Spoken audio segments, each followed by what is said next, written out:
Bonsoir à tous, merci de nous rejoindre dans BBC Info. On est ensemble pendant 4 minutes. Voici les titres de journal. Blaise Compaoré obtient la nationalité ivoirienne, une manière de protéger l'ancien président burkinabé de la justice de son pays. Victoire écrasante de Donald Trump dans le Nevada, il renforce son statut de favori républicain dans la course à la Maison-Blanche. Le commerce illégal des crèmes éclaircissantes à Londres, même interdites par les autorités, elles se vendent sous le manteau. La BBC a mené l'enquête. L'ancien président burkinabé Blaise Compaoré, en exil en Côte d'Ivoire, a donc obtenu la nationalité ivoirienne. On a appris que cette semaine, un décret de naturalisation a été signé par le président ivoirien Alassane Ouattara en novembre 2014, soit moins d'un mois après le renversement de Blaise Compaoré.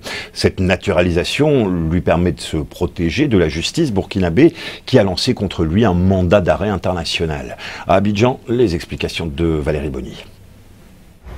Le président Blaise Compaoré est désormais ivoirien. Son décret de naturalisation a été publié au journal officiel de jeudi dernier. Pourtant, ce décret avait été signé de longue date par le président Alassane Ouattara en novembre 2014, soit environ un mois après que Blaise Compaoré soit venu se réfugier en exil en Côte d'Ivoire. Cette naturalisation n'est pas vraiment une surprise. Les deux pays ont toujours eu des relations très proches. Alassane Ouattara a qualifié de normale la présence de Blaise Compaoré sur son territoire, arguant de l'excellence des relations de fraternité et de coopération entre les deux pays.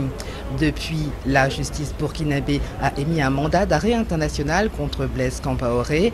La Côte d'Ivoire n'extradant pas ses propres concitoyens, Blaise Compaoré pourrait peut-être échapper à la justice. Économie, l'Afrique du Sud se prépare à l'austérité. Le ministre des Finances du pays a dévoilé aujourd'hui le budget 2016, budget crucial compte tenu du ralentissement économique du pays et d'un risque croissant d'une dégradation de la note de l'Afrique du Sud. Le ministre des Finances n'a visiblement pas calmé les craintes des marchés. Le rand, la monnaie du pays, a violemment chuté aujourd'hui. À Johannesburg, le point avec Sophie Ripstein. Pour rassurer les investisseurs, mais aussi la frange la plus pauvre de la population et la classe moyenne, Pravin Gordhan, le ministre des Finances, a annoncé plusieurs mesures pour son budget de crise, comme il l'a appelé, teinté d'austérité. Il y aura d'abord des hausses d'impôts. Certains produits comme l'alcool, l'essence, les boissons sucrées ou encore le tabac ou les plus-values vont être plus taxés qu'auparavant. Il a aussi annoncé la mise en place de taxes environnementales. Et tout cela devrait rapporter plus d'1 milliard d'euros.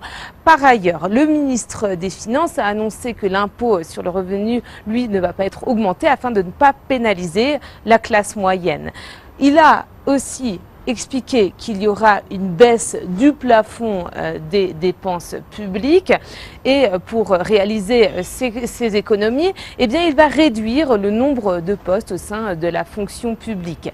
Devant les députés, Pravin Gordhan n'a pas prononcé le mot privatisation, mais il a appelé à une meilleure coopération avec le secteur privé pour dynamiser la croissance qui ne devrait même pas atteindre les 1% cette année.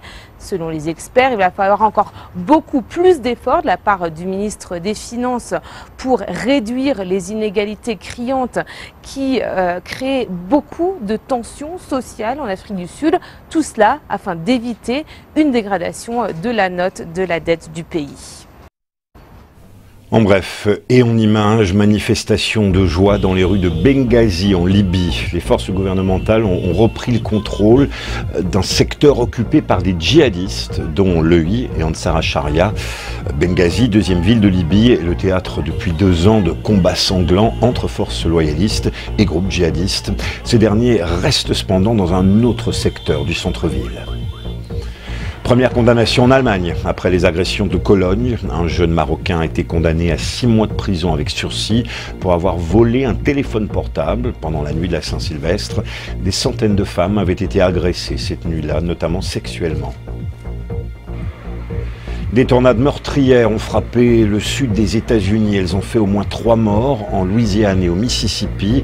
Les tornades, vous le voyez, ont également fait d'importants dégâts, détruisant des mobil-homes et arrachant les toits des édifices.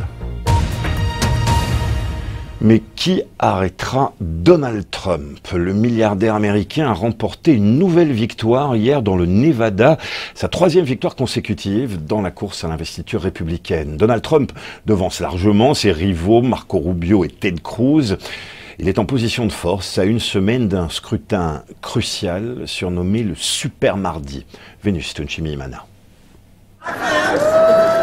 Donald Trump a le vent en poupe. Il n'y a pas longtemps, sa candidature à l'investiture républicaine perçue comme une plaisanterie. Maintenant, l'homme d'affaires est le candidat républicain le plus populaire parmi les gens de toutes les couches sociales.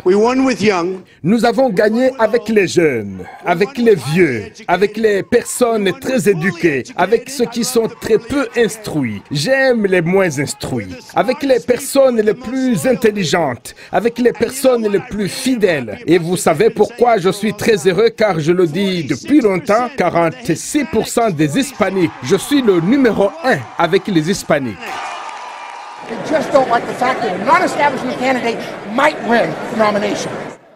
Donald Trump a séduit les personnes qui sont déçues par le système politique et ses partisans font campagne, le moral gonflé à bloc pour le Super Tuesday. 11 États qui votent le même jour, dont le Texas du sénateur Ted Cruz. Ted Cruz a déclaré que ce sera la nuit la plus importante de la campagne. La réalité indéniable observée dans les 4 premiers États est que la seule campagne qui a battu Donald Trump et la seule campagne qui peut battre Donald Trump est cette campagne. Mais de hauts responsables du Parti républicain se mobilisent désormais autour de Marco Rubio. Il n'a pas attendu la proclamation des résultats, il est allé à la rencontre de ses partisans dans le Michigan. Nous ne pouvons pas juste élire un mécontent. Nous devons élire quelqu'un qui va faire la différence et quelqu'un qui peut gagner. Vous savez pourquoi nous allons gagner? Si vous votez pour moi, je vais rassembler ce parti. Nous ne pouvons pas gagner si nous luttons les uns contre les autres. Cette campagne a été pleine de surprises. Mais en ce moment, l'ascension de Donald Trump paraît irrésistible. C'est un commerce florissant en Afrique, celui des crèmes éclaircissantes. De nombreuses femmes les utilisent malgré les dangers pour la peau. En Europe, ces crèmes sont interdites, mais elles se vendent sous le manteau, comme par exemple à Londres, comme le révèle une enquête de la BBC. Hélène Alex. Irene est top modèle. Il y a quelques années, elle a décidé de se blanchir la peau. Elle est originaire du Cameroun, où la pratique est plutôt répandue. Mais le blanchiment existe partout, en Afrique et en Asie. Quand vous grandissez, vous vous apercevez que vos tantes, votre maman mettent quelque chose dans leur crème pour obtenir leur teint. Irene a utilisé des crèmes contenant de l'hydroquinone, un produit très puissant, comme le prouvent les photos d'elle avant et après. Il est interdit dans les cosmétiques européens car il provoque des problèmes de peau et d'autres risques pour la santé plus sérieux. Mais partout à Londres, des gens achètent cette substance via des vendeurs illicites. Voilà quelques exemples de ce que les autorités ont saisi dans des produits truffés d'hydroquinone et d'autres substances interdites. Ça, c'est du savon du Pakistan. Nous avions été informés qu'il contient du mercure, ce qui est totalement interdit. Il s'accumule dans le corps et abîme les reins, le foie et le cerveau. La BBC s'est rendue en cachette dans des boutiques qui enfreignent la loi. L'une d'elles nous a proposé une crème éclaircissante fabriquée en République démocratique du Congo. D'autres sont encore plus inquiétantes.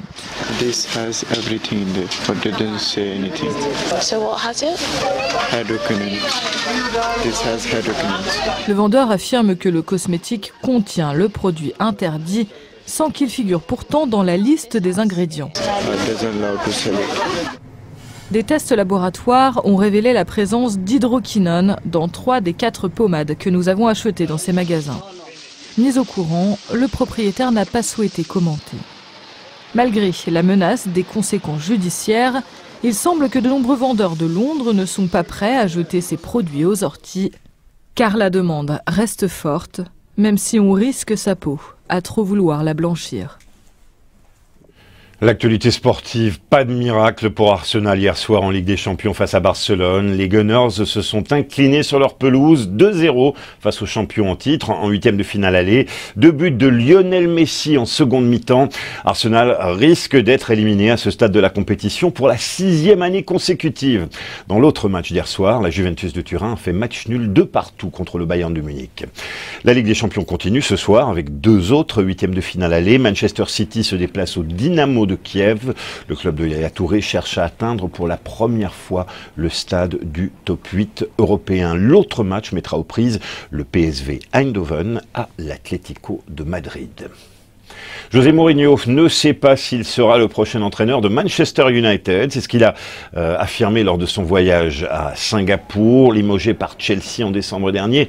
José Mourinho dit vouloir retrouver un travail au cours des prochains mois. Il est présenté comme le favori pour succéder à Louis van Gaal aux commandes de Manchester United. La BBC cherche les stars africaines du journalisme de demain avec la 2e édition du prix Komladou Mor, prix décerné en hommage à notre collègue décédé il y a 2 ans. Le vainqueur sera intégré pendant 3 mois dans la rédaction de la BBC à Londres. C'est à lire sur notre site internet bbcafrique.com, disponible sur PC et sur téléphone portable. On va se quitter avec des images de la Station Spatiale Internationale et une apparition surprenante, vous allez le voir, celle d'un gorille. Gorille dans l'espace. Alors, vous l'aurez probablement deviné, il s'agit d'un astronaute déguisé. L'Américain Scott Kelly a enfilé ce déguisement cocasse, envoyé par son frère pour fêter son anniversaire dans l'espace.